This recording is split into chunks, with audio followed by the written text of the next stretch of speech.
नमस्कार, बघूयात आजचा पहिला प्रकार। हा पदार्थ तयार करण्यासाठी मिक्सरच्या भांड्यामध्ये पाव वाटी आपल्याला तेल घालून घ्यायचं आहे। आता ज्या वाटीने तेल घेतलेलं आहे त्याच वाटीने एक वाटी यामध्ये आपल्याला पाणी घालून घ्यायचं आहे। आता हे पाणी आणि तेलाचं मिश्रण आपल्याला मिक्सरमध्ये फिरवून घ्यायचे। बघू शकता या पद्धतीने हे मिश्रण असं मिक्सरमध्ये फिरवून घेतल्यामुळे याचा रंग असा पांढरा तयार होतो। आता ज्या वाटीने तेल आणि पाणी मोजून घेतलं होतं त्याच वाटीने बरोबर 3 वाटी इथे आपल्याला बेसन पीठ घ्यायचं आहे।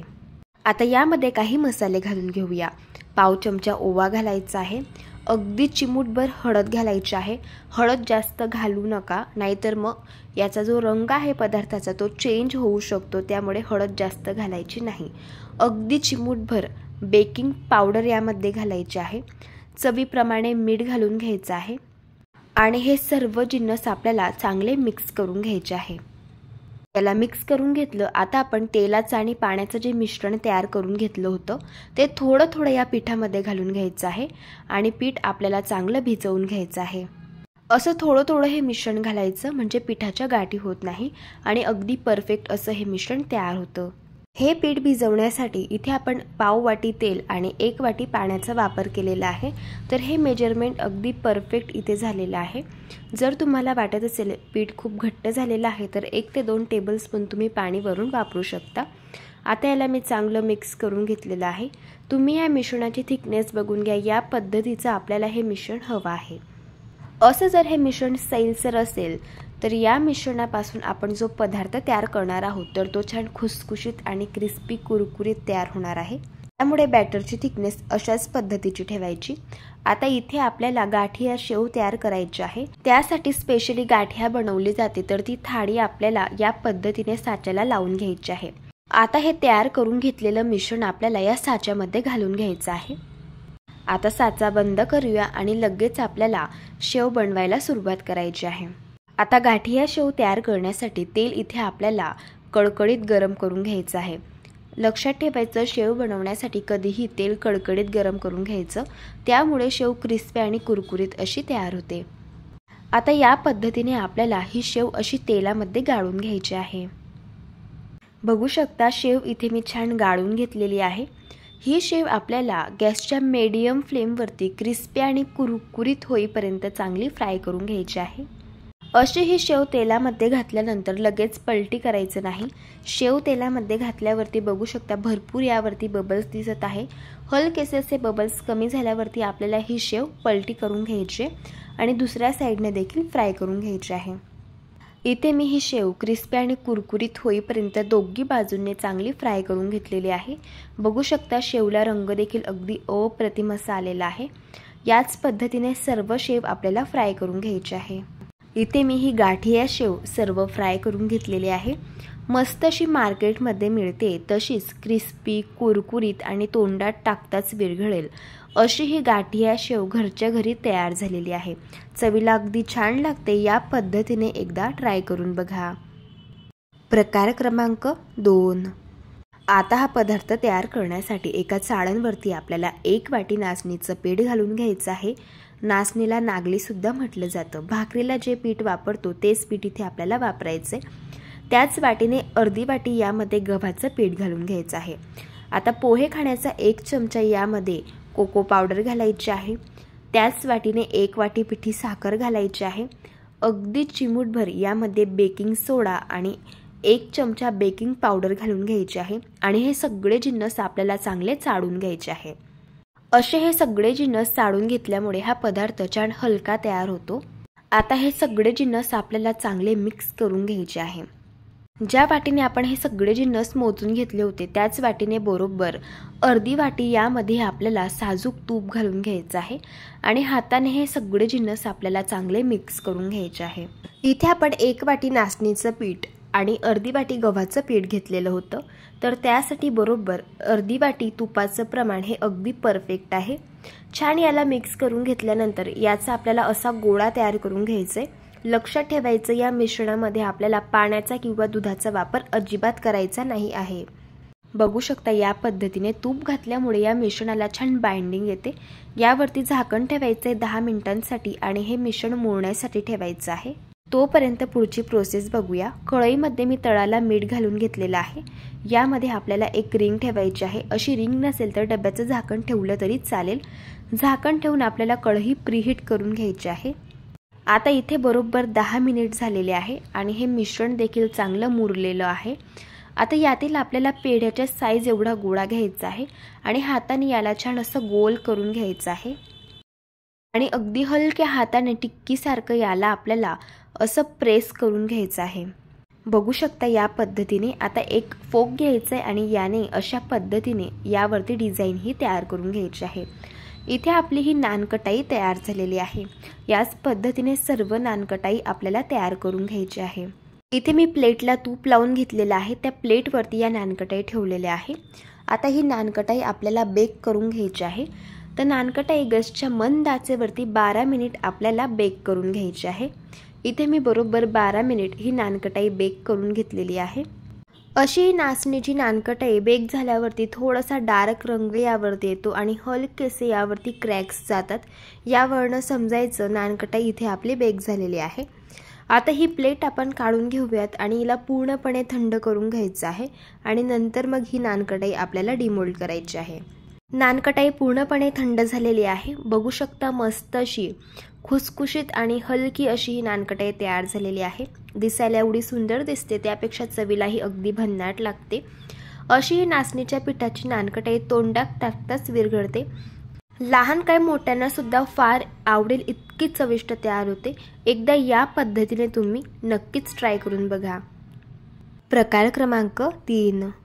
आता हा पदार्थ तयार करण्यासाठी कढईमध्ये अर्धी वाटी पोहे घालायचे आहे आणि अर्धी वाटी फुटाण्याची डाळ घालून घ्यायची आहे। आता हे सर्व जिन्नस आपल्याला 1 ते 2 सेकंद गॅसच्या मंद आचेवरती रंग चेंज न होऊ देता भाजून घ्यायचे आहे। थोडक्यात याला फक्त आपल्याला गरम करून घ्यायचं आहे। याला मी भाजून घेतलंय। बघू शकता याचा अजिबात थोडाही रंग चेंज झालेला नाहीये। आता हे सगळे जिन्नस आपण एका प्लेटमध्ये काढून घेऊया। याला पूर्ण थंड करून घ्यायचं आहे आणि एका मिक्सरच्या भांड्यामध्ये घालून घ्यायचं आहे। आता याची आपल्याला अगदी बारीक अशी पावडर तयार करून घ्यायची आहे। बघू शकता या पद्धतीने। आता याला आपण चाळून घेऊयात। त्यासाठी इथे मी चाळण घेतलेली आहे। यामध्ये ही तयार केलेली पावडर घालून घ्यायची आहे। आता ज्या वाटीने हे सगळे जिन्नस मोजून घेतले होते त्याच वाटीने बरोबर 1 वाटी यामध्ये तांदळाचं पीठ घालून घ्यायचं आहे आणि सगळे जिन्नस आपल्याला चांगले चाळून घ्यायचे आहे। बघू शकता या पद्धतीने। यामध्ये आता काही मसाले घालून घेऊया। अर्धा चमचा ओवा घालायचा आहे। 1 चमचा पांढरे तीळ घालून घेऊया। 1 चमचा जिरं घालूया। आता इथे मी 1 चमचा लाल तिखट घेतलेला आहे। 1 चमचा धणे पावडर घेतली, पाव चमचा हिंग घेतला आणि पाव चमचा हळदी पावडर घेतलेली आहे। हे मसाले या पिठामध्ये घालून घ्यायचे आहे। पोहे खाण्याचे 3 चमचे यामध्ये आपल्याला वितळवून घेतलेला बटर घालायचा आहे। चवीप्रमाणे मीठ घालून घ्यायचं आहे आणि सुरुवातीला हे सगळे जिन्नस आपल्याला हाताने चांगले मिक्स करून घ्यायचे आहे। लक्षात ठेवायचं बटर चांगलं पूर्ण पिठाला लागलं गेलं पाहिजे। बघू शकता या पद्धतीने। याला मी चांगलं मिक्स करून घेतलंय। आता याची मूठ करून बघायची। अशी जर मूठ बांधली गेली तर समजायचं बटरचं प्रमाण या पिठामध्ये अगदी परफेक्ट झालेलं आहे। आता थोडं थोडं पाणी यामध्ये घालायचं आहे। पाणी इथे आपल्याला कोमट वापरायचं आहे। हाताला चटका सहन होईल इतपत हे पाणी गरम करून घेतलंय। असं थोडं थोडं पाणी घालून पीठ चांगलं मळून घ्यायचं आहे। आता हे पीठ मळताना जास्त घट्ट सुद्धा मळू नका आणि जास्त सैल सुद्धा मळू नका। या पद्धतीचं आपल्याला हे पीठ मळून घ्यायचं आहे। जसं आपण भाकरीचं पीठ मळून घेतो त्यापेक्षा थोडंसं घट्ट असं आपल्याला हे पीठ मळायचं आहे। आणि हे पीठ मळण्यासाठी ज्या वाटीने तांदळाचं पीठ घेतलं होतं त्याच वाटीने बरोबर 1 वाटी एवढं पाणी इथे आपण वापरलेलं आहे। आता यावरती झाकण ठेवायचं आहे आणि 5 ते 6 मिनिटं याला मुरण्यासाठी ठेवायचं आहे। 5 ते 6 मिनिट झालेले आहे। आता पुन्हा हे मिश्रण चांगलं हाताने मळून घ्यायचं आहे। इथे आज आपण या मिश्रणापासून मुरकू तयार करणार आहोत। तर मुरकू तयार करण्यासाठी या पिठातील अर्धा गोळा घ्यायचा आहे आणि याला देखील आपल्याला हाताने चांगलं मळून घ्यायचं आहे। थोडंसं असं मॅश करून मळून घ्यायचं। पीठ जर खूप घट्ट वाटत असेल तर 1 ते 2 टेबलस्पून यामध्ये तुम्ही पाणी घालून घेऊ शकता आणि छान असं हाताने मॅश करून करून हे पीठ आपल्याला मळून घ्यायचं आहे। असं हे पीठ मळून घेतल्यामुळे पिठाला चिकटपणा येतो आणि त्यामुळे मुरकू अगदी परफेक्ट तयार होता आणि मुरकूला काटे सुद्धा खूप सुंदर येतात। आता पीठ चांगलं मळून घेतलेलं आहे। पिठाचा अशा पद्धतीचा लांबोळा रोल आपल्याला तयार करून घ्यायचा आहे। बघू शकता या पद्धतीने। आता मुरकू तयार करण्यासाठी इथे मी साचा घेतलेला आहे। साच्यामध्ये आपल्याला स्टार शेपची थाळी लावून घ्यायची आहे। जी प्लेट आपण चकली बनवण्यासाठी वापरतो तीच प्लेट इथे आपल्याला वापरायची आहे। आता साचा आपल्याला बंद करून घ्यायचा आहे। आता मुरकू लगेच फ्राय करून घेऊया। त्यासाठी तेल आपल्याला मध्यम टेम्परेचरवरती गरम करून घ्यायचं आहे आणि असे आपल्याला हे मुरकू तेलामध्ये घालून घ्यायचे आहे। जसे आपण शेव बनवतो त्याच पद्धतीने हे मुरकू आपल्याला तेलामध्ये घालायचे आहे। जेवढे मुरकू एका वेळेस कढईमध्ये बसतील तेवढे घालून घ्यायचे। आता हे मुरकू गॅसच्या मीडियम फ्लेमवरती क्रिस्पी आणि कुरकुरीत होईपर्यंत दोन्ही साइडने आपल्याला फ्राय करून घ्यायचे आहे। मुरकू असे तेलामध्ये घातल्यानंतर लगेच पलटवायचे नाही। थोडेसे बबल्स कमी झाले की या पद्धतीने यांना पलटून घ्यायचं आणि दोन्ही साइडने क्रिस्पी कुरकुरीत होईपर्यंत फ्राय करून घ्यायचं। इथे मी हे मुरकू फ्राय करून घेतलेले आहे। आता आपण यांना काढून घेऊया। बघू शकता मस्तसे क्रिस्पी कुरकुरीत असे हे मुरकू तयार झालेले आहे। मुरकूला काटे सुद्धा खूप सुरेख आलेले आहे। असे हे मुरकू चवीला अगदी भन्नाट लागतात। लहान काय मोठे सुद्धा फार आवडीने खातील इतके चविष्ट तयार होतात। या पद्धतीने तुम्ही एकदा ट्राय करून बघा। प्रकार क्रमांक 4। आता हा पदार्थ तयार करण्यासाठी एका पसरट ताटामध्ये 2 वाटी आपल्याला मैदा घालून घ्यायचा आहे। आता यामध्ये पोहे खाण्याचे 3 चमचे साजूक तूप घालून घ्यायचे आहे। तूप इथे आपल्याला थंडच वापरायचं आहे। पाव चमचा ओवा घालायचा आहे आणि 1 चमचा पांढरे तीळ घालून घ्यायचे। चवीप्रमाणे मीठ घालायचं आहे। आता हे सगळे जिन्नस आपल्याला चांगले मिक्स करून घ्यायचे आहे। लक्षात ठेवायचं तुपाचं मोहन पिठाला पूर्ण लागलं गेलं पाहिजे। आता पिठाची अशा पद्धतीची मोठ करून बघायची। अशी मोठ जर बांधली गेली तर समजायचं पिठामध्ये तुपाचं मोहन अगदी परफेक्ट झालेलं आहे। आता थोडं थोडं पिठामध्ये पाणी घालायचं आहे आणि पिठाचा आपल्याला अगदी घट्ट असा गोळा मळून घ्यायचा आहे। जसं आपण पुरीसाठी पीठ मळून घेतो तसंच आपल्याला अगदी घट्ट असं हे पीठ मळून घ्यायचं आहे। लक्षात ठेवा इथे आपल्याला या पिठापासून चिरोटे तयार करायचे आहे। त्यामुळे पीठ जेवढं घट्ट मळता येईल तेवढं घट्ट मळून घ्यायचं। या पद्धतीने जर पीठ सैल मळलं तर चिरोटे हे आतून कच्चे राहू शकता। आता पिठावरती मी झाकण ठेवून 5 मिनिटं याला मुरण्यासाठी ठेवलेलं आहे। तोपर्यंत पुढची प्रोसेस बघूया। पोहे खाण्याचे 3 चमचे साजूक तूप घेतलं आणि त्यामध्ये 3 चमचे आपल्याला मैदा घालून घ्यायचं आहे आणि याला मिक्स करून घ्यायचं आहे। इथे आपला हा साठा देखील तयार झाला। आता पीठ सुद्धा मुरलं गेलेलं आहे। पिठातील आपल्याला अशा पद्धतीचे छोटे छोटे गोळे तयार करून घ्यायचे आहे। तर एका वेळी आपल्याला 6 गोळे हे तयार करून घ्यायचे आहे कारण आपण एकावरती 1 चपाती ठेवणार आहोत। त्यामुळे असे 6 छोटे गोळे मी तयार करून घेतले। आता याला थोडंसं पीठ लावून घ्यायचं आणि आपल्याला हे गोळे लाटून घ्यायचे आहे। तर याची आपल्याला अगदी पातळशी चपाती लाटून घ्यायची। बघू शकता या पद्धतीने। आता आपण तुपाचा तयार करून घेतलेला जो साठा आहे तर तो आपल्याला या चपातीवरती लावून घ्यायचा आहे।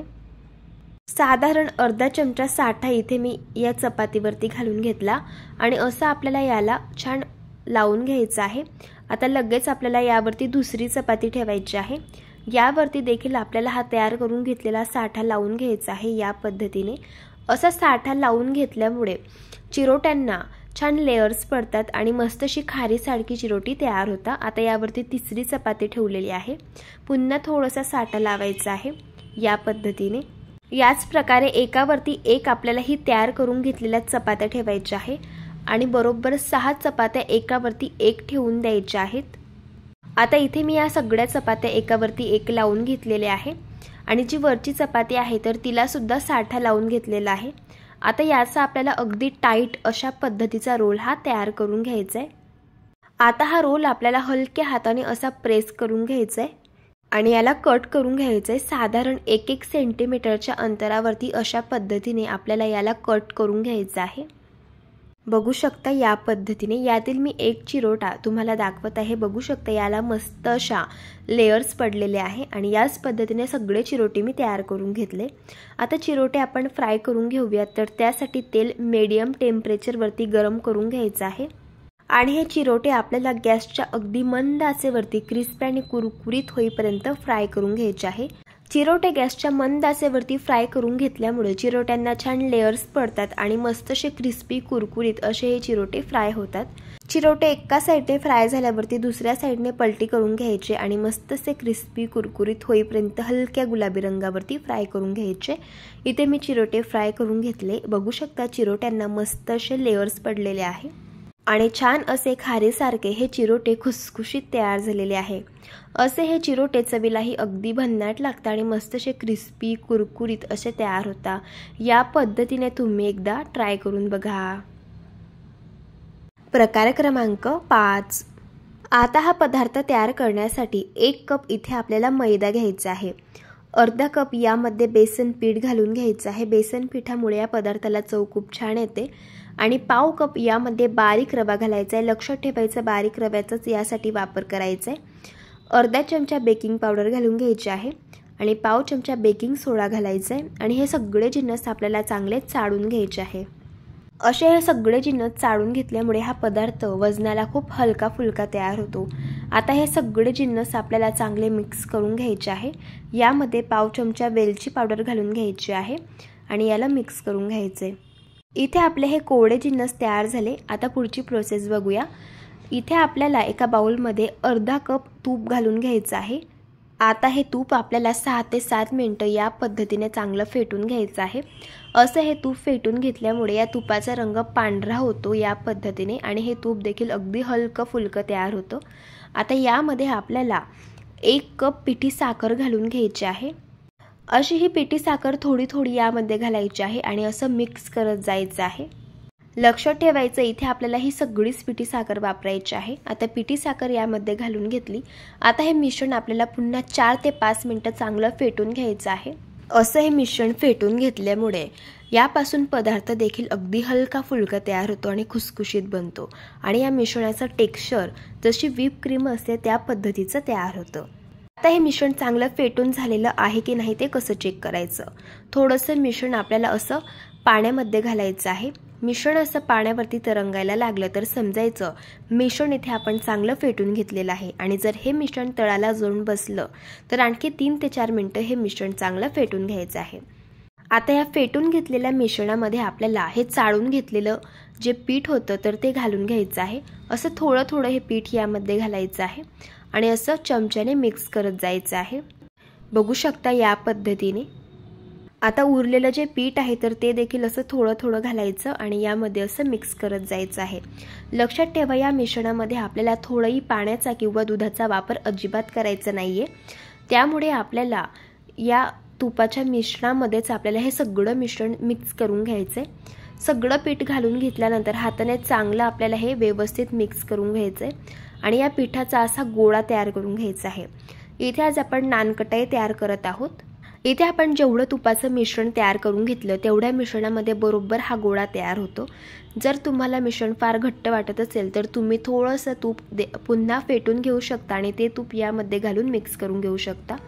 मिश्रणावरती झाकण ठेवायचे आणि 6 ते 7 मिनिटाला मुरण्यासाठी ठेवायचे। मिश्रण चांगलं मुरल्यावरती पेढ्याच्या साईज एवढा गोळा घ्यायचा आहे हातामध्ये। याला सुरुवातीला गोल करून घ्यायचे या पद्धतीने आणि यावरती आपल्याला अशा पद्धतीने बदामाचे काप लावून घ्यायचे आहे।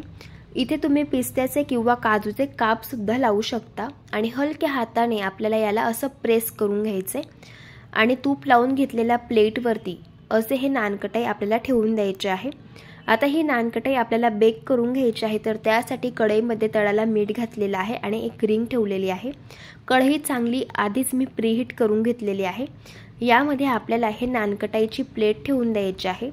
झाकण ठेवून गॅसच्या अगदी मंद आचेवरती आपल्याला ही नानकटाई 12 मिनिटं बेक करून घ्यायची आहे। इथे मी ही नानकटाई बरोबर 12 मिनिट बेक करून घेतलेली आहे। नानकटाई अशी बेक झाल्यावरती नानकटाईचा रंग देखील हलकासा गुलाबी येतो आणि या नानकटावरती हलकेसे बारीक क्रॅक्स जातात। यावरून समजायचं नानकटाई इथे आपली चांगली बेक झालेली आहे। बघा मस्त अशी खुसखुशीत नानकटाई तयार झालेली आहे। आता गॅस बंद करून घ्यायचा आहे आणि ही प्लेट आपल्याला यातून काढून घ्यायची आणि पूर्णपणे ही नानकटाई थंड झाल्यावरतीच आपल्याला हिला डिमोल्ड करून घ्यायचं आहे। अशी ही नानकटाई दुकानातून विकत आणण्यापेक्षा घरच्या घरी तयार करून बघा। मस्त खुसखुशीत आणि हलकी फुलकी तयार होते। आणि चवीलाही अगदी भन्नाट लागते. लहान काय मोठी सुद्धा फार आवडीने खातील इतकी चविष्ट बनते. या पद्धतीने एकदा ट्राय करून बघा. प्रकार क्रमांक 6. आता हा पदार्थ तयार करण्यासाठी मिक्सरच्या भांड्यामध्ये 2 वाटी फुटाण्याची डाळ घालायची आहे. याला डाळवं सुद्धा म्हटलं जातं. याची अगदी बारीक या पद्धतीची पावडर तयार करून घ्यायची आहे. थोडक्यात इथे आपलं हे डाळीचं पीठ तयार झालेलं आहे. आता इथे मी अर्धी वाटी साजूक तूप घेतलेलं आहे. इथे आपल्याला हे सगळंच तूप वापरायचे, पण असं थोडं थोडं तूप घालून आपल्याला हे पीठ चांगलं भाजून घ्यायचे. आता हे तयार करून घेतलेलं पीठ आपल्याला या तुपामध्ये घालून घ्यायचं आहे आणि याला मिक्स करून घ्यायचे आणि सतत मिक्स करत अगदी थोडं थोडं तूप घालायचं आणि आपल्याला हे पीठ चांगलं भाजून घ्यायचं आहे. इथे आपण फुटाण्याच्या डाळीचे लाडू तयार करत आहोत, तर त्यासाठी हे पीठ चांगलं भाजून घ्यायचं आहे. शक्यतो बेसन पिठापासून लाडू बनवले जातात, पण बेसन पीठ भाजायला फार वेळ लागतो. फुटाण्याची डाळ ऑलरेडी भाजलेली असते, त्यामुळे यापासून लाडू अगदी झटपट तयार होतात आणि हे पीठ देखील भाजायला जास्त वेळ लागत नाही. अगदी 3 ते 4 मिनिटांमध्ये पीठ चांगलं भाजलं जातं. थोडं थोडं तूप घालून बघू शकता. इथे मी हे पीठ चांगलं भाजून घेत आहे. जसं जसं हे पीठ भाजलं जातं तसं तसं यातून तूप रिलीज व्हायला सुरुवात होते आणि हे मिश्रण देखील असं सैलसर तयार होतं. यावरून समजायचं पीठ चांगलं भाजून झालेलं आहे आणि या मिश्रणामधून हलकासा सुगंध देखील रिलीज होतो. बघू शकता इथे हे मिश्रण मी चांगलं भाजून घेतलेलं आहे. मिश्रण छान असं सैलसर झालेलं आहे आणि याला तूप सुटलेलं आहे. गॅस बंद करायचा आहे आणि याला एका बाउलमध्ये थंड होण्यासाठी काढून घ्यायचं आहे. मिश्रण पूर्णपणे थंड झालेलं आहे. आता एका चाळणमध्ये 1 वाटी पिठी साखर घालून घ्यायचे. गोड आवडीप्रमाणे कमी जास्त करू शकता आणि ही पिठी साखर आपल्याला चांगली चाळून घ्यायची आहे आणि हे छान आपल्याला यामध्ये मिक्स करून घ्यायचे. तुम्ही जर चॅनलवरती नवीन असाल आणि तुम्हाला रेसिपीज आवडत असेल तर चॅनलला सबस्क्राईब करा आणि शेजारील बेल आयकॉन सुद्धा दाबा, म्हणजे नवीन नवीन रेसिपीचं नोटिफिकेशन तुम्हाला सगळ्यात आधी मिळेल. मध्ये पाव चमचे वेलची पावडर घालून घ्यायची आहे आणि हे मिश्रण हाताने चांगलं मिक्स करून घ्यायचे. यामध्ये जर काही पिठाच्या गाठी राहिल्या असतील तर त्या सुद्धा मुडतील. आता याला मिक्स करून घेतलं. यापासून लगेच लाडू बनवायला सुरुवात करूयात. थोडंसं मिश्रण हातामध्ये घ्यायचं. ज्या साईजचा तुम्हाला लाडू बनवायचा असेल तेवढं मिश्रण हातामध्ये घ्यायचं आणि याचा अशा पद्धतीने लाडू हा वळून घ्यायचा आहे. मस्त असा गोलाकार असा लाडू मस्त वळून झालेला आहे. याला पिस्त्याचे काप लावून घ्यायचे. याऐवजी तुम्ही ते काजू आणि बदामाचे काप सुद्धा लावू शकता. इथे मी सगळे लाडू तयार करून घेतलेले आहे. बघा मस्त असे फुटाण्याच्या डाळीचे लाडू तयार झालेले आहे. हे लाडू अगदी झटपट तयार होतात आणि चवीलाही अगदी भन्नाट लागतात. तोंडात टाकताच विरघळतात. या पद्धतीने एकदा ट्राय करून बघा. प्रकार क्रमांक 7. हा पदार्थ तयार करण्यासाठी एका पसरट ताटामध्ये 1 वाटी मी मैदा घालून घेतलेला आहे. यामध्ये 1 चीजचं क्यूब आपल्याला किसून घालायचं आहे. असं चीजचं क्यूब किसून घातल्यामुळे हा पदार्थ चवीला अगदी भन्नाट लागतो. चवीप्रमाणे मीठ घालून घ्यायचे. मीठ थोडं बेताने घाला, कारण चीजमध्ये सुद्धा मीठ असतं. आता हे सगळे जिन्नस आपल्याला हाताने चांगले मिक्स करून घ्यायचे आहे. याला मिक्स करून घेतले. आता यामध्ये थोडं थोडं पाणी घालायचं आहे आणि पिठाचा अगदी घट्ट असा गोळा मळून घ्यायचा आहे. जसं आपण पुरी बनवण्यासाठी पीठ मळून घेतो तसंच अगदी घट्ट पीठ मळून घ्यायचं आहे. जर पीठ सैल मळलेलं असेल तर हा पदार्थ क्रिस्पी आणि कुरकुरीत तयार होत नाही आणि यातून कच्चा राहतो. त्यामुळे पीठ घट्ट मळून घ्यायचं. पिठातील एक गोळा घ्यायचा आणि याची आपल्याला अशा पद्धतीची चपाती लाटून घ्यायची आहे. तर ही चपाती देखील लाटताना जास्त पातळ लाटू नका. थोडीशी जाडसरच आपल्याला ही चपाती ठेवायची आहे. साधारण 1 सेंटीमीटर जाडीची ही चपाती ठेवलेली आहे. आता या पद्धतीने यावरती आपल्याला कट्स करून घ्यायचे आहे आणि जशी आपण शंकरपाळी कट करतो तशाच पद्धतीने याला कट करून घ्यायचे. इथे आज आपण चीज बाईट्स तयार करत आहोत. तर बघा इथे मी हे चीज बाईट्स छान कट करून घेतलेले आहे. आता लगेच आपण याला फ्राय करून घेऊयात. तर त्यासाठी तेल गरम करून घेतलेलं आहे. तर तेल इथे आपल्याला मीडियम फ्राय करून घ्यायचं आहे आणि गॅसच्या मंद आचेवरती क्रिस्पी आणि कुरकुरीत होईपर्यंत हे आपल्याला फ्राय करून घ्यायचे आहे. तेलामध्ये घातल्यानंतर तुम्ही लगेच बघू शकता यांची साईजसुद्धा डबल झालेली आहे. छान हलक्या गुलाबी रंगावरती असे हे चीज बाईट्स फ्राय करून घ्यायचे. इथे मी हे चीज बाईट्स फ्राय करून घेतलेले आहे. आता यांना काढून घेऊया. बघू शकता या चीज बाईट्सला रंग खूप सुरेख आलेला आहे आणि मस्त असे क्रिस्पी खुसखुशीत असे चीज बाईट्स तयार झालेले आहे. आता हे फ्राय करून घेतलेले चीज बाईट्स एका बाउलमध्ये काढून घ्यायचे. यामध्ये अर्धा चमचा लाल तिखट घालून घ्यायचं. अर्धा चमचा मॅगी मसाला घालायचा आहे. आणि चिमूटभर यामध्ये मीठ घालायचे आणि हे सगळे जिन्नस आपल्याला चांगले मिक्स करून घ्यायचे आहे। असे हे चीज बाईट्स छान क्रिस्पी, कुरकुरीत आणि खुसखुशीत बनतात आणि चवीलाही अगदी भन्नाट लागतात। लहान काय मोठे सुद्धा फार आवडीने खातील इतके चविष्ट लागतात। या पद्धतीने एकदा ट्राय करून बघा। जर तुम्हाला आजच्या सगळ्या रेसिपीज आवडल्या असतील तर रेसिपीला एक लाईक करा, चॅनलला सबस्क्राईब करा आणि शेजारील बेल आयकॉन सुद्धा दाबा, म्हणजे जो व्हिडिओ सगळ्यात आधी चॅनलवरती अपलोड होतो त्याचं नोटिफिकेशन तुम्हाला सगळ्यात आधी मिळते। भेटू एका नवीन रेसिपी सोबत, तोपर्यंत धन्यवाद।